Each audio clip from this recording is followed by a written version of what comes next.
It all started on a quiet Saturday morning when I grabbed my toolbox and headed out to work on something that meant a lot to me, my 150-year-old barn. This barn has been in my family for generations, and after years of neglect, I finally had the time and energy to start restoring it. I wasn't tearing anything down or building a skyscraper, just fixing up old wood, repainting, replacing a few worn-out beams. But apparently, that was too much for the local HOA. Out of nowhere, a board member walked up, clipboard in hand, acting like I was setting off fireworks in a no-burn zone. She told me I needed approval to make changes to my own property. I tried to explain that this barn predates the neighborhood itself, but she wasn't having it. A few hours later, 2 squad cars rolled up my gravel driveway. Yep, they actually called the police on me. For repairing my own barn, I was stunned, but I didn't get angry. Not right away, anyway. I just knew one thing. If they wanted to play games, they picked the wrong person. What the HOA didn't know was that I happened to work in infrastructure specifically, utility planning. I knew exactly how power grids were managed in the area, and more importantly, how much influence I had in determining their costs. So I kept quiet. I stopped the barn repairs for a while, made a few calls, pulled a few strings. If they wanted to make life harder for me, I was about to return the favor, but legally and with a smile. Let's just say, when the next utility bill hit their mailboxes, a lot of people were in for a surprise, and that's when things really got interesting. Now, before you think I went full villain mode, let me explain a bit about how we got here. This neighborhood wasn't always run by a bunch of clipboard-wielding rule enforcers. When I moved here nearly 10 years ago, it was peaceful, quiet, and neighborly. The HOA back then mostly stayed out of people's business.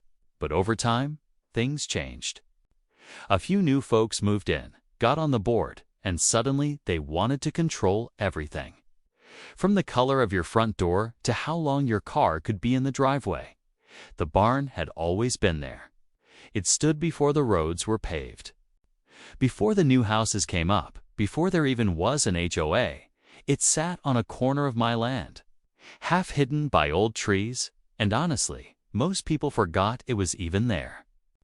But the moment I started restoring it, cleaning up the area, putting in a few support beams, painting the old red boards, it suddenly became a violation. They claimed I was disrupting the aesthetic of the neighborhood. But here's the part they didn't know. My job involves working with local municipalities and utility companies. I've helped plan energy grids, run water lines, and even consulted on pricing strategies for neighborhoods like ours. So when they started throwing rules at me, I saw a bigger picture. Most HEAs don't realize how connected their decisions are to things like energy efficiency, incentives, or infrastructure upgrades. One phone call about removing a planned improvement project could quietly shift the costs. So, while they were busy writing me up for unauthorized construction, I was reviewing their energy usage reports and talking to a few old contacts. I wasn't breaking any laws, I was just letting the system work in a slightly different direction, and trust me, they didn't see it coming. The weirdest part was, it wasn't even the whole neighborhood that had a problem with the barn, just a small group on the HOA board. A couple of my neighbors even came by and said they liked what I was doing. One guy told me he remembered the barn from when he was a kid and was glad someone was finally taking care of it. But the board, they were determined to make an example out of me. They sent formal warnings, fined me, and even posted pictures of the violation in the community newsletter like I was running some kind of criminal operation. The more pressure they put on me, the more they exposed just how little they understood about how things really worked behind the scenes. I knew, for instance, that our area had recently been up for a utility modernization grant, one that I had helped write a recommendation for. That grant was what was keeping rates low for the community. It was meant to cover upgrades that would have made the grid more efficient, especially during peak seasons. But here's the catch, continued. Eligibility depended on local cooperation and residential compliance with certain standards. And once I started pulling at those threads, well, let's just say it didn't take much for those standards to slip, especially when people started filing complaints and drawing attention to the internal dysfunction. Meanwhile, the board doubled down. They started inspecting other homes, issuing citations for tiny things like garden heights or mailbox colors, trying to show they were fair and consistent. But all they did was stir up more resentment. More homeowners started questioning them, showing up at meetings, and asking why their bills were suddenly creeping up, and I still hadn't touched the barn again. Not yet. It didn't take long before things started to boil over. By the third month's energy bills had spiked across the entire neighborhood. People were confused, frustrated, and starting to talk. I'd hear murmurs at the local coffee shop and at the grocery store folks, asking if anyone else's power bill nearly doubled. A few even thought it was a mistake. But it wasn't. It was just the result of a few planned efficiency upgrades. Being delayed indefinitely due to compliance concerns language I helped draft. Nothing illegal, nothing sneaky. Just policy doing what policy does when red tape gets pulled tight. At the same time, the HOA meetings got messier. Residents started pushing back, demanding answers. One woman, a single mom living 3 houses down, stood up and asked why she was being fined for having her trash bins out a few hours too early, while her electric bill had gone up 50%.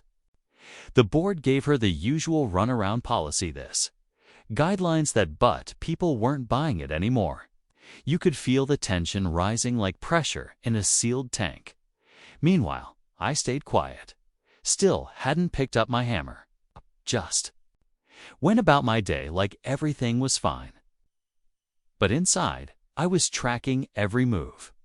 I watched as 3 of the 5 board members stopped showing up in person, switching to remote calls. Rumors started spreading that one of them was trying to sell their house.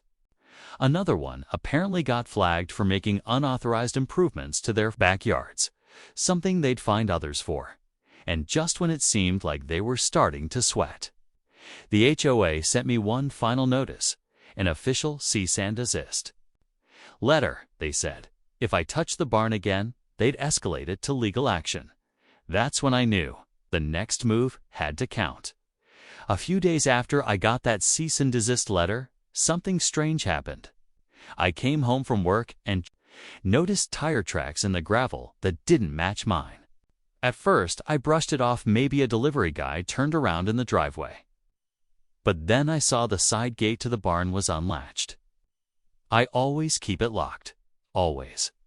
When I walked over, I found one of the support beams I had leaned up against. The inside wall, tossed on the ground, snapped in half like someone had tried to break it deliberately. That's when it hit me someone had been snooping around. I didn't have proof, and I wasn't about to start making wild accusations. But it felt more like intimidation than coincidence. I made a report, changed the locks, and installed a couple of discreet security cameras.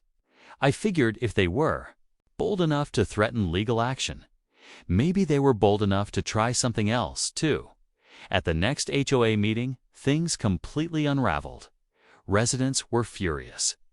Not just about utilities or nitpicky fines, but about a sudden special assessment fee the board announced to cover administrative costs related to non-compliance issues. People were yelling, walking out, demanding resignations. That's when a neighbor of mine, retired Air Force guy named Jim, stood up and dropped a bombshell. He had pulled the HOA's financial records under the state's public disclosure law and found a chunk of money spent on a private legal retainer. Turns out, they'd been quietly preparing to sue me, using neighborhood dues to fund it. Now the board wasn't just losing control, they were being questioned on everything. Trust was gone. And I knew, at that moment, this wasn't just about a barn anymore. It had turned into something much bigger. After that chaotic meeting, things moved fast. Within a week, nearly half the neighborhood had signed a petition demanding a vote to dissolve the current HOA board. People who had never even attended a meeting before were suddenly active, trading notes, sharing copies of fines, and comparing how far things had spiraled. The local news even picked up the story: historic barn sparks power struggle in suburban HOA. I didn't ask for the attention, but at that point, the spotlight was already there. Then something I never expected happened. One of the board members, the treasurer, reached out to me directly. She asked to meet in person. I was skeptical, but agreed. Public place, middle of the day. Over coffee, she admitted she hadn't agreed with how far things had gone. She had originally supported the complaint, thinking it was just a zoning thing, but had no idea they were planning to sue me or quietly adjust the budget to make it happen. She handed me a folder copies of emails, invoices, and internal memos. It was all the proof anyone needed. The neighborhood held an emergency vote. The board was removed. All of them. And just like that, the power shifted. Not just utility-wise, but in every sense of the word. The new interim committee reversed the fines, reinstated improvement approvals, and even offered me an apology. I finally went back to the barn, toolbox in hand, and got to work this time, no one standing in my way. But here's the twist. While sorting through old files in the barn's storage room, I found something none of us expected: original land deeds and survey maps, proving the HOA had technically been managing a boundary they didn't own. Let's just say that story is still unfolding. After I found those old land documents, I had them reviewed by a property lawyer just to be sure. Turned out several parts of the neighborhood, mainly the common areas and part of the walking trail, were technically on land my family had never signed over. No one had caught it because the original deeds were buried deep in county records. And most of the modern property lines were based on assumptions made decades ago. It wasn't a huge legal mess, but it was enough to shake things up and force a full reassessment of the HOA's control. In the end, the new leadership approached things with more transparency. They involved actual residents in decisions, restructured the rules to make them fairer, and most importantly, stopped acting like they ran a gated kingdom. The special assessment fees were dropped. Energy rates returned to normal after the delayed upgrades were reinstated. And neighbors who had felt bullied finally started to speak up without fear of being targeted. As for me, the barn restoration is finally moving forward. It's slow work, but every nail and board feels like part of a bigger win. What started as a quiet weekend project became a full-blown fight for fairness and common sense. Funny how something as simple as fixing an old barn could stir up so much, but maybe it needed to happen. People got reminded that community isn't built through power plays, it's built through trust and respect. So yeah, it's a barn standing tall again, and this time it's more than just a building. It's a reminder that sometimes standing your ground even with a hammer in hand can be the start of something bigger, something worth fighting for.